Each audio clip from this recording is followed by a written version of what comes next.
am ready to proceed. Thank you, Your Honor. All right, you may ask your next question.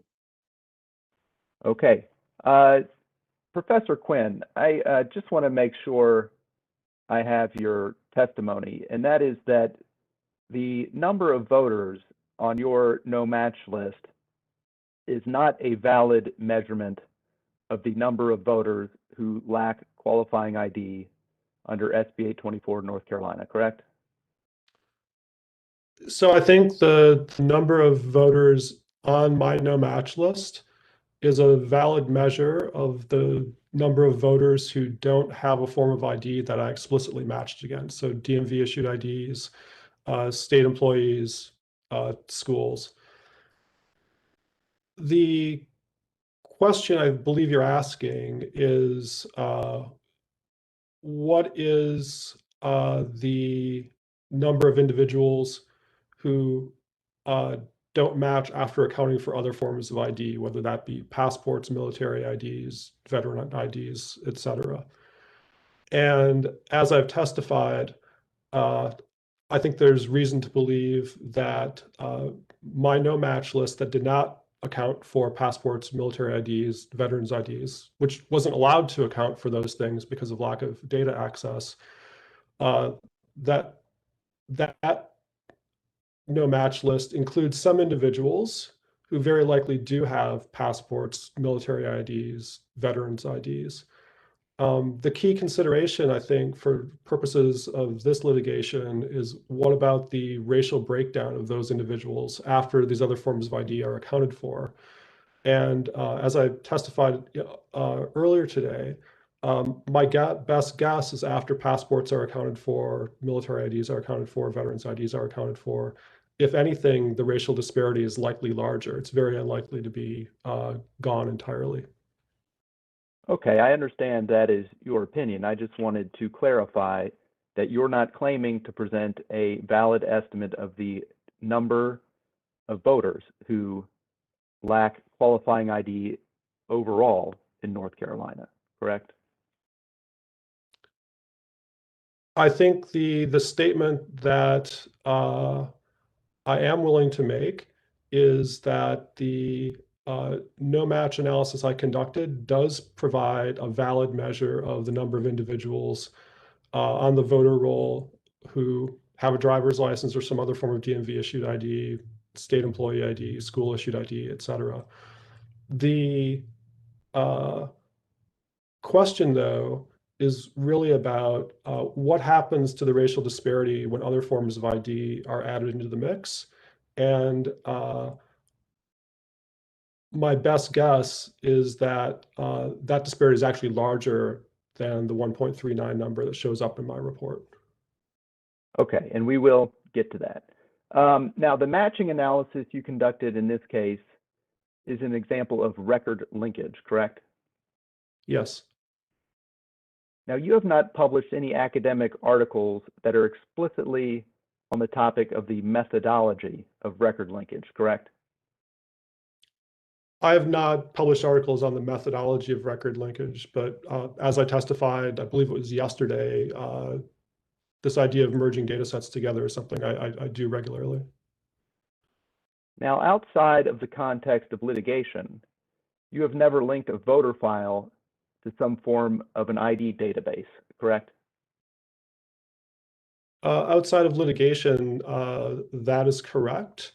But again, I think it's important to think of the reason for that, which is that ID databases, by their very nature, typically include highly confidential information, and it's not possible to get access to those without some sort of protective order. I would note also that while I've not linked a voter file to a ID database of some sort outside of litigation, I do use the public version of the North Carolina voter file in my teaching, and that shows up in my teaching. Okay, and now the report you submitted in this case reflects the first time that you have ever independently designed and performed an analysis using record linkage of a voter registration file that was actually used in litigation, correct? I believe that is correct. If SB 824 were upheld by the courts and allowed to go into effect, your matching analysis does not address what, if any, racial disparity in possession of qualifying ID there would be in any future election, correct? The question I was asked to examine and opine upon in my report was about ID possession rates at a particular point in time, the time when approximately the voter file and the various ID files were pulled. It wasn't to engage in speculation about what might happen at some point in the future. It was purely to assess what the racial disparity was at a particular point in time. Okay, so your testimony here today says nothing about what, if any, racial disparity in possession of qualifying ID there would be in any future election under SB 824, correct? I'm sorry, could you repeat the question? I want to be sure I understood the first part. Yes, so I'm saying your testimony here today says nothing about what, if any, racial disparity there would be in qualifying ID in any future election under SB 824. Is that right? So that was not something I was explicitly asked to opine upon. The fact that there is a sizable racial disparity suggests to me that that disparity is unlikely to go away very soon. But that is not something you analyzed, correct? I was not asked to investigate questions of what the effect on, say, turnout might be in some future election, if that's sort of where we're going. Or even what ID possession would be in some future election, correct? So I think the things that we know suggest that the disparities that I'm finding in this report are likely to be similar at future points in time. Voters on your no match list could obtain qualifying ID between now and any future election, correct? In principle, yes.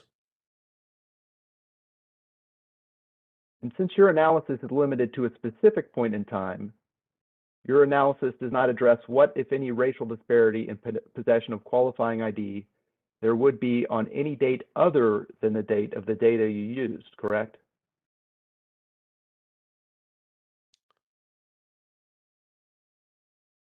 So I wouldn't go quite that far. So certainly, I would be most confident about the inferences at dates that were very close to the dates that the ID files and the voter file were pulled.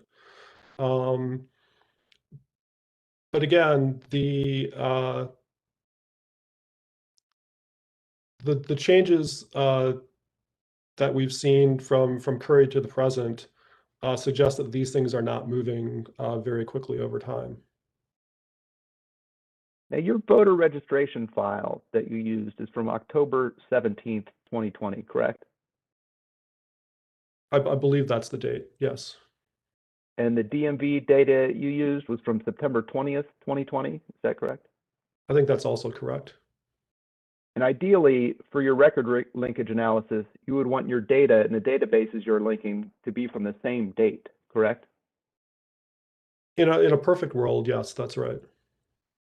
But you did not have that here, right? It wasn't at exactly the same date, but it was, reasonably close, approximately a month apart, which is better than is sometimes the case. Well, now October 17th is within a few weeks of a presidential election, correct? Yes. Did you study how many people registered to vote between September 20th and October 17th, 2020? That is not something that I've looked at. Have you studied how frequently people in North Carolina tend to register in that proximity to a presidential election? That's not something I've studied in the past either. Okay. Any person who both obtained a DMV ID and registered to vote between September 20th and October 17th, 2020 would not match to the DMV database despite having a DMV ID, correct?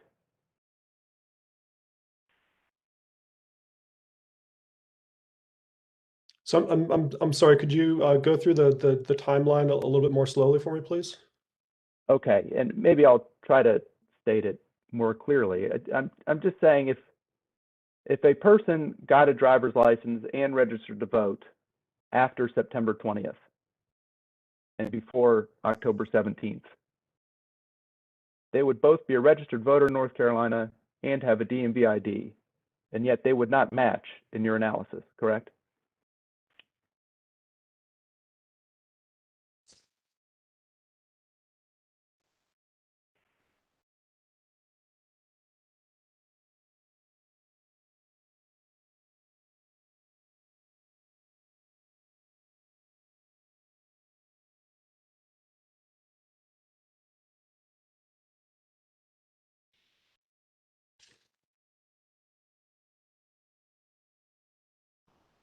I think that's correct. And so such a person would be a false negative, is that correct? Yes. Now, with the data you had, could you have limited the voter file data that you used to voters who registered on or before September 20th, 2020?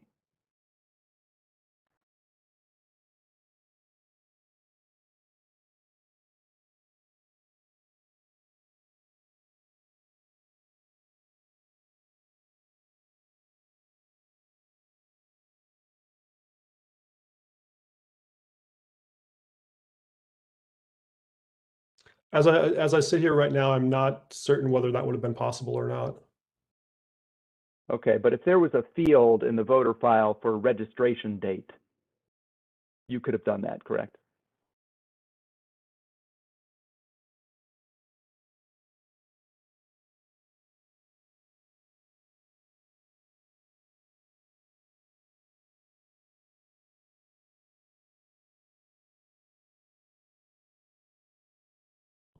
Depending on how, depending on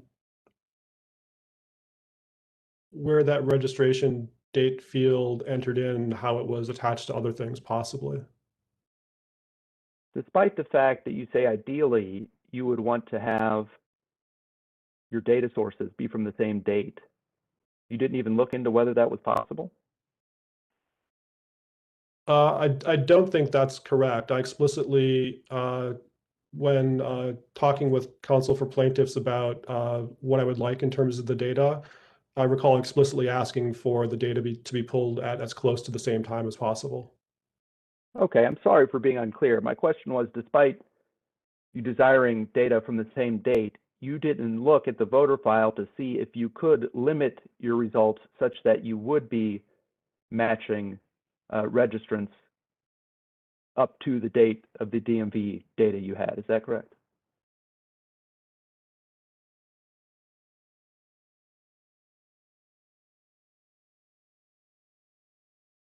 I don't recall doing that.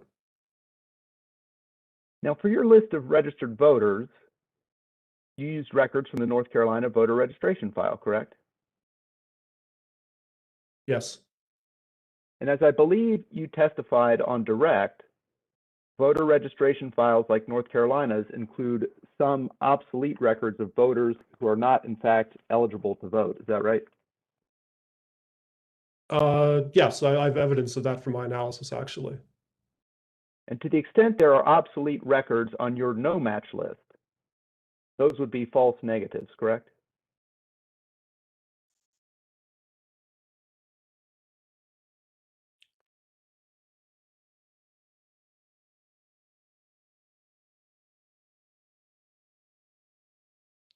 So it actually depends. So if those are individuals who have a form of qualifying ID and they're matched, they wouldn't show up on the no match list and would not be false negatives.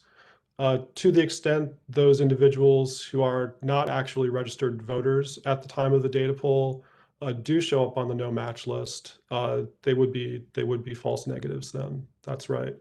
But I think it's also important to note, as I testified earlier, that two of the primary sources of what you're referring to is sometimes called deadwood, are deceased individuals and individuals who are not currently registered to vote. And those are individuals that I did exclude from the voter file.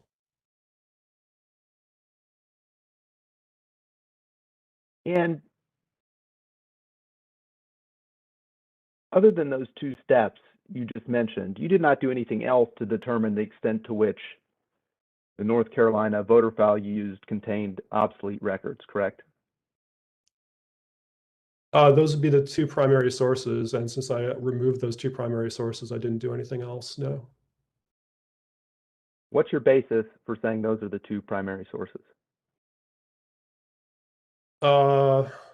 I seem to recall reading a book chapter by Stephen Salvaher and Eitan Hirsch, where I believe they mentioned that deceased voters and those who are not active registrants are the primary sources of deadwood, in addition to individuals who have not had contact with the state. And I think the number of years they use was 10 years, something of that sort.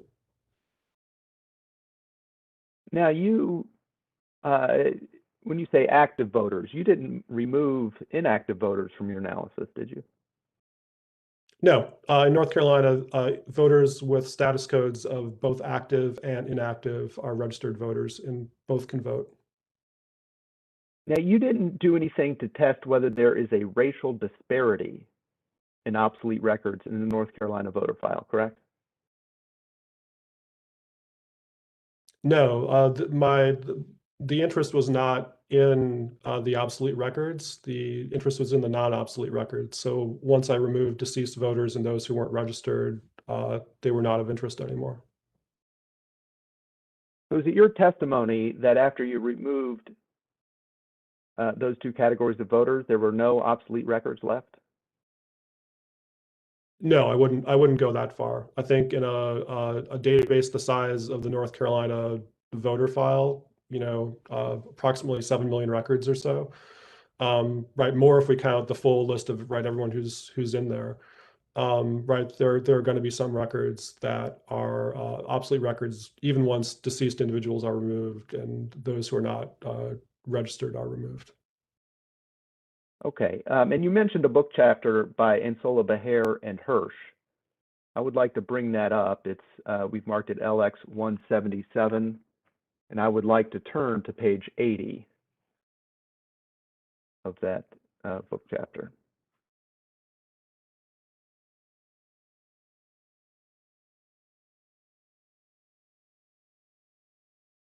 Okay, and you can see this is a chart.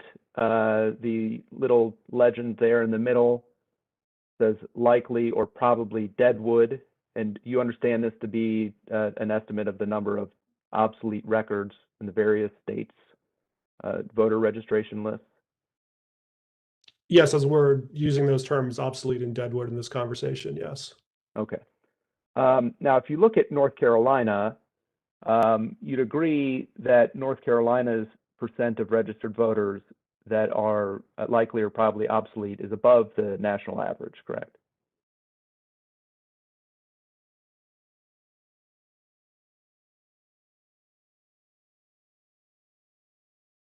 Is your representation that the black line for US is the national average? That is my understanding. Okay. If that's the case, then yes, the North Carolina bar is farther to the right than the US bar. Yeah, and I'm actually not sure whether it's mean or median, but it's above the bar for the US. Now, you would agree that it's their estimate is between 4 and 6% of the voter file is obsolete records, is that right? It's a little difficult to see without some reference lines, but that appears to be the case. Yeah, it looks a little closer to 6 than 4, I believe. But if we estimated it was 5%, the data you worked with was, you said, around 7 million. So that would imply around 350,000 obsolete records, right? Something like that, yeah. Now, how many records did you remove with your exclusion of non-registered voters and deceased voters?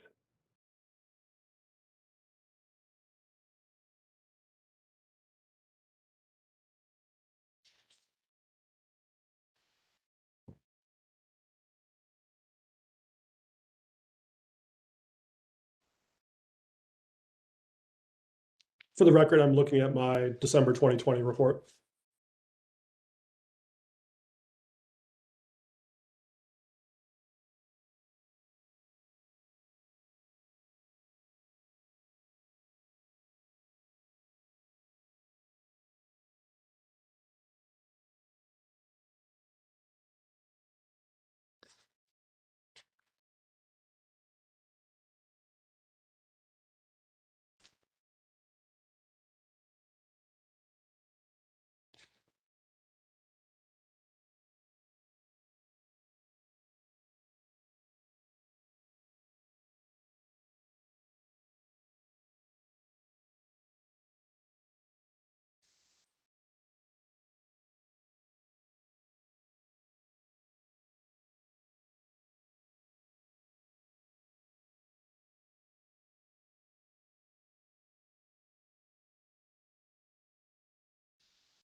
I don't think I can answer that question given the information that I have in my report. I can tell you how many deceased individuals were removed, but it appears that I'm just reporting the number of active and inactive voters and not the initial subsetting from the full voter file to just the inactive and inactive.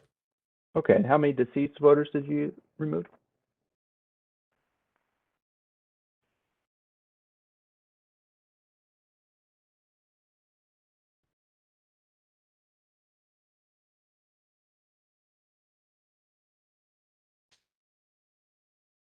For that specifically, I believe it may be in paragraph 38. I'm not trying to quiz you, a memory test.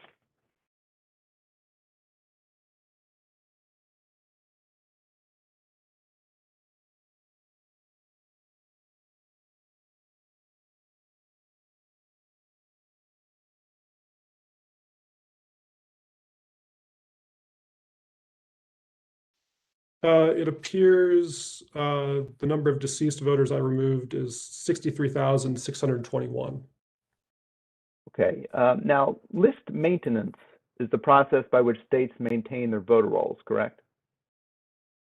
That is correct. If I could just say one more thing related to the graphic that's up. Okay, If sure. that's okay. So the other thing to note in this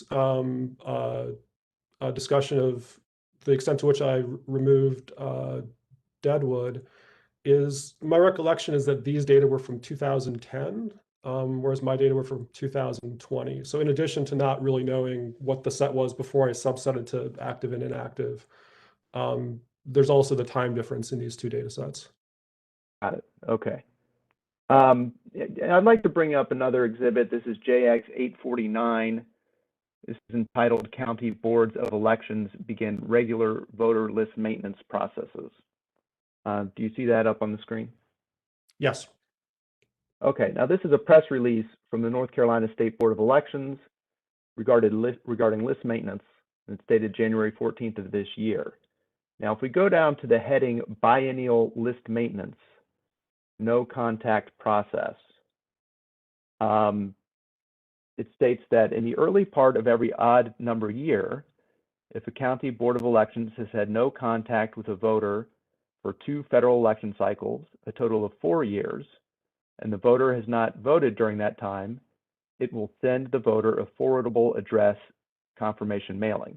And then if we skip a paragraph, the third paragraph says that county boards will send mailings this year to voters with whom there has been no contact since October 12, 2018.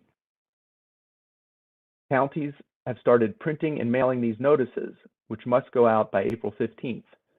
More than 450,000 of these mailings are expected to be sent out statewide in 2021. Now, these 450,000 registered voters were on the voter list that you used to conduct your matching analysis, minus perhaps any that were marked deceased. Is that correct?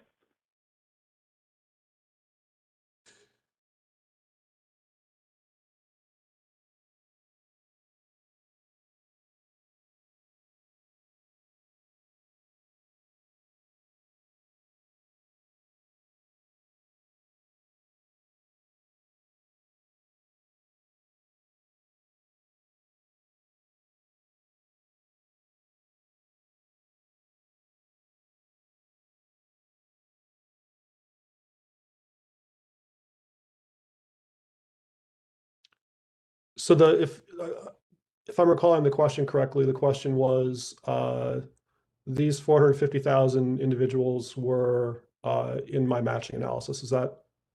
Yes. I believe so, yes. Okay, and now if we go down to the next page, under removal of inactive voters, it says that county boards of elections also have begun to remove certain inactive voters from the rolls. Voters will be removed from registration lists this year after being sent a no contact mailing in 2016. Any voter removed in this way would not have had any contact with their county board of elections for 4 federal election cycles, not voted in any election during that time, and not responded to a confirmation mailing. The state board estimates about 380,000 inactive voters will be removed from the voter rolls in 2021. Now, these 380,000 estimated inactive voters also were part of your no match analysis, correct? They were. I think there's an important thing to note here, though, too, which is, if you recall from my earlier testimony today, the racial disparity in ID possession was greatest among those individuals who voted in 2016 and 2018. And so those folks who voted in 2018 would not be among these people that we're talking about here, because they did have contact with the state board within the time period in question.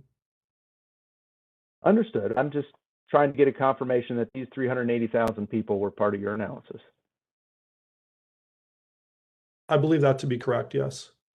Okay, so based on these 2 figures we've just seen, the state board estimates that over 800,000 of the voters in your analysis will either be moved to inactive status or removed from the voter rolls entirely this year, correct?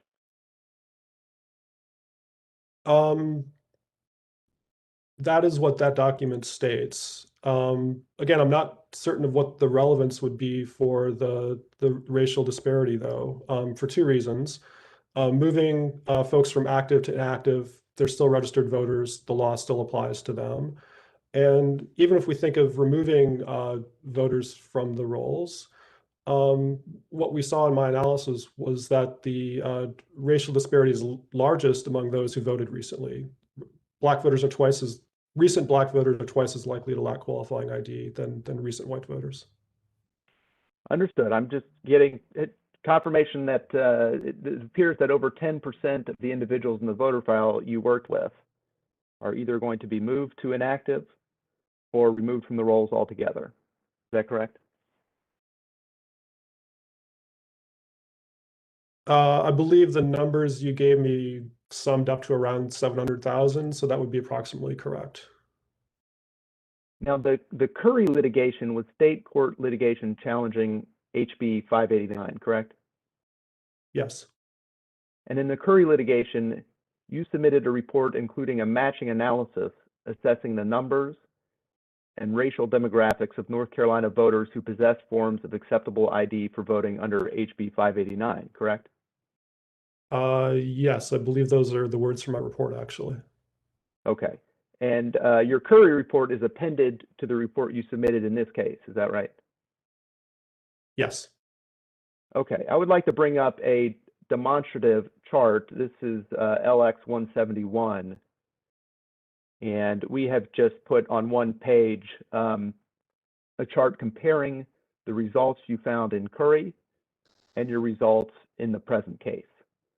Now, if we look at the column for Curry, or if we look at the column for the row for African Americans, I'm sorry, it shows that the number of African Americans on the no match list went down from 139,775 in your Curry analysis to 113,570 in your present analysis. Is that right? It appears that's what the first row represents, yes. And do those look like an accurate representation of the numbers that you found? I'll take your word for it. I believe so, yes. Okay. And then the percentage of African American voters who lacked ID went down from 9.6% in Curry to 7.61% under SB 824. Is that right? Yes. And now for white voters, by contrast, the number of no matches increased from Curry from 205,261 to 253,137 under SB 824. Is that right? Yes. And if we look at the racial disparity, in Curry, your racial disparity was around 5.15%. And in this case, it's about 2.14% between African Americans and whites. Is that right? When you're saying the racial disparity, can you be more specific of what you're calculating? Yes, the disparity in between the percentage of African Americans and whites on the no match list. You're taking the difference down the columns. Yes, So 9.6 minus 4.46. Yes. And 7.61 minus 5.47. I'm sorry, Dr. Quinn, could you please repeat? You're saying you're taking the difference down the columns and then Mr. Patterson, yes, 9.6, and then you guys overlapped. Could you repeat your answer, please? Is that to me? Yes, sir. Oh, yeah, absolutely. So we were, I think, trying to say the same thing. So I believe what I said was 9.6 minus 4.46. And then I believe what I said was moving over to the other column, it's 7.61 minus 5.47.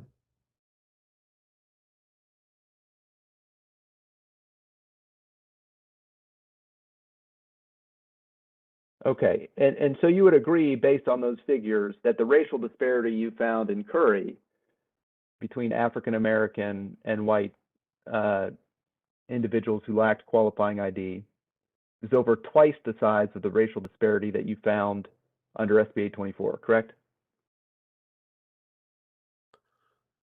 So I think it's important to note the differences here. So as we discussed earlier, in the Curry litigation, I had access to databases for nearly all forms of qualifying ID. And in particular, I had access to the passport database. And in the Curry litigation, the passport database generated, if I recall correctly, about 158,000 additional matches. I did not have access to that in this litigation. And taking what we know about passport possession rates into account, my best guess is that the reason that the number of white voters on the no match list in SB 824, the bottom right number, 253,137, my best guess is the reason that that is a larger number than the number of white voters on the no match list in Curry, 205,261, is because a lot of these 253,000 white voters on the no match list actually would have been removed by looking at the passport database. I think that's the biggest difference we're seeing between these two situations. It's not the case from what we saw earlier that the school IDs or the free IDs or the employer IDs generated a large number of additional matches. I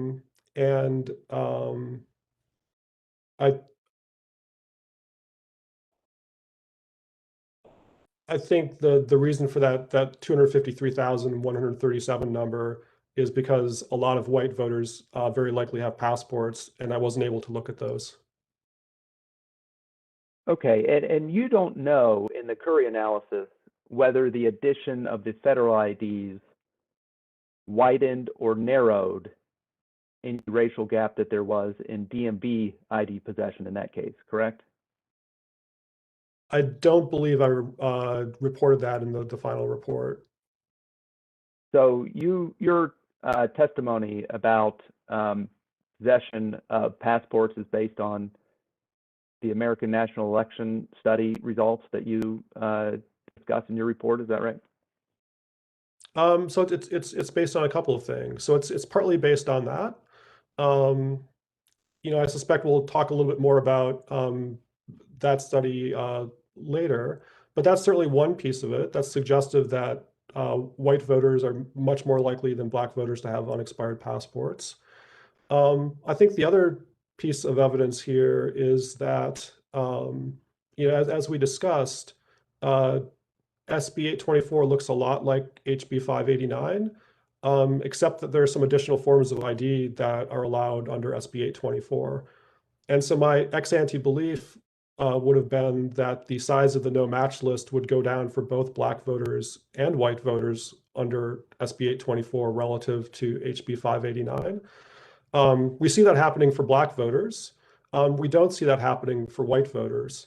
And so I think that's surprising, given that there are more opportunities to have qualifying ID, yet there are more white voters on the no match list. And I think the reason for that is because the no match list, in my analysis here for SB 824, is not an apples to apples comparison with the no match list under HB 589. And the reason for that is that in this litigation, I was not able to use the federal forms of ID as potential matches. Okay, but again, you don't know what effect the inclusion of the federal IDs had on the racial disparity you found in Curry, correct? I don't know that with certainty, but as I just testified, my best guess, given circumstantial evidence, both about what we know about passport possession, as well as the fact that additional IDs are allowed under SB 824, suggests that a large part of that 253,000 number under SB 824 for white voters would be removed if we looked at federal forms of ID.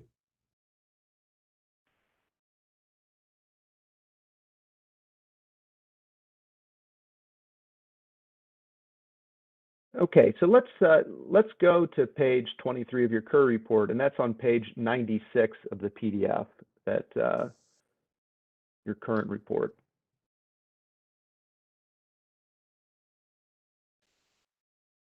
I'm sorry, which page of the Curry report? It's page 23 in table 4 I wanted to look at.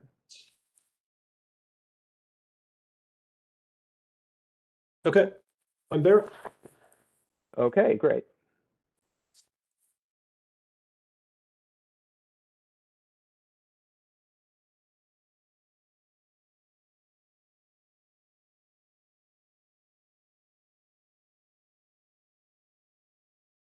Like I'm almost there. Okay, so here we go. So this chart shows the effect of including the federal files in your Curry analysis. Is that right? Table 4. Yes. And including those federal databases removed around 184,000 voters from your no match list. Is that right? Approximately, yeah. And before adding those federal databases, your no match list was around 565,000. Is that right? Yes. So your no match list went down by about a third based on those federal IDs. Is that right?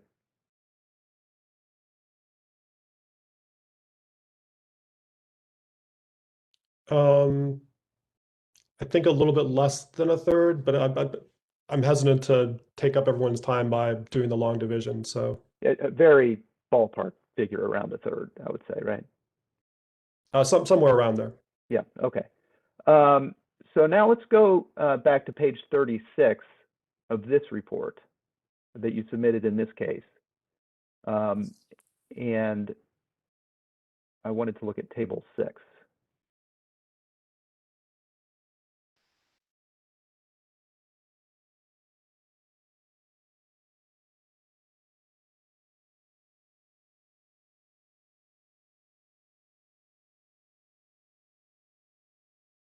Okay, so this table 6 here shows your results in this case. Now, if we look at just matches to the DMV file, there are 541,164 no matches. Is that right?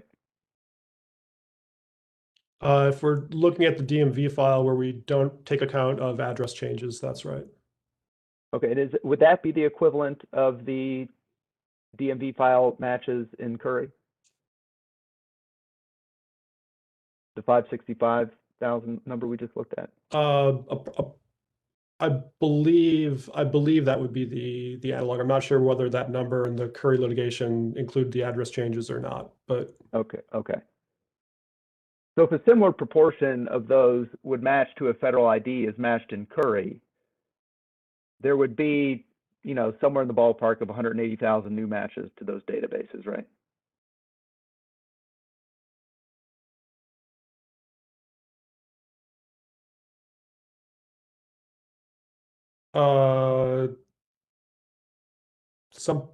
something like that. Yeah, so that would bring your no match list down from 480,836 to, around 360,000. Is that correct? Approximately, yes.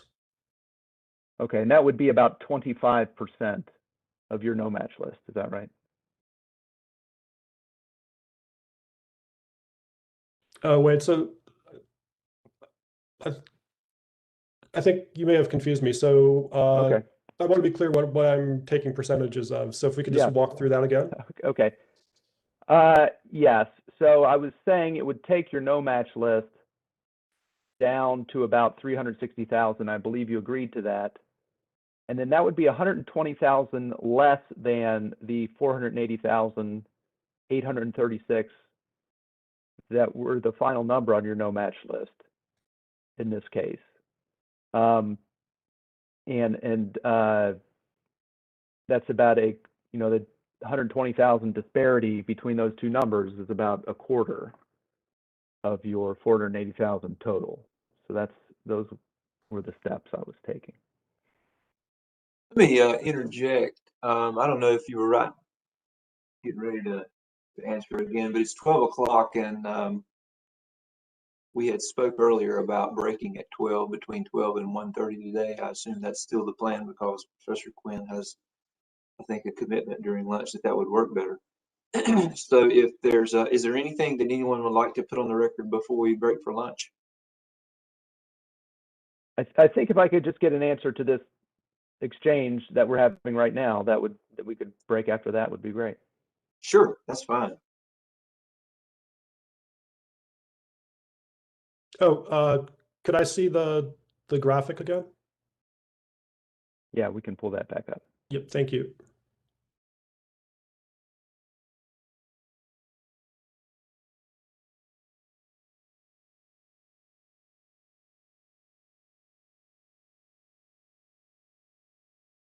And so as I recall the question, it was something along the lines of, if we